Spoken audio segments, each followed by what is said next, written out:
काही audio clip सुद्धा दाखवण्यात आले. मी देखील मीडियामध्ये हे सर्व बघितलेलं आहे. माझं स्पष्ट मत आहे की या संदर्भात योग्य इन्क्वायरी झाली पाहिजे. काय यात खरं आहे हे सर्वांसमोर आलं पाहिजे, कारण आरोप गंभीर आहेत. अशा गंभीर आरोपांची सखोल चौकशी होऊन त्यातलं सत्य बाहेर येणं हा जनतेचा अधिकार आहे. Ajit Pawar has confirmed that particular audio of Supriya Sue, wherein he has said that I have worked with Supriya Sue for years and I can understand her voice. Supriya Sue has said that this is forged and my voice is not there in that particular audio. देखिए, पहली बात तो यह है कि voice जो है वो सुप्रिया ताई जैसा हमको ध्यान में आता है, हम उसको कह सकते हैं कि सुप्रिया ताई का वॉइस है. लेकिन विथ ऑल फेयरनेस मैं ये कहता हूं कि दूध का दूध पानी का पानी हो जाए.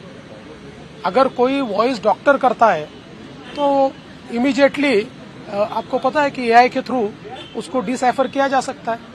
तो निश्चित रूप से हमारी ये अपेक्षा होगी एजेंसियों से, चूंकि ये मसला बिटकॉइन का है, ये सैकड़ों करोड़ रुपए का मसला है, इसलिए हमारी अपेक्षा है कि इसको जल्दी से जल्दी डिसाइफर किया जाए.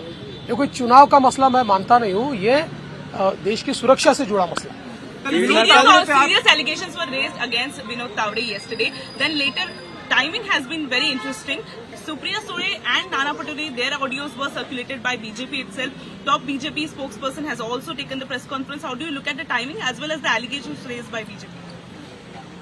जहां तक विनोद तावड़े जी का सवाल है, मैंने कल भी स्पष्ट कर दिया, न उन्होंने कोई पैसा बांटा, न उनके पास कोई पैसा मिला. जानबूझकर एक बवाल खड़ा करने का प्रयास किया गया, एक इकोसिस्टम को यूज किया गया.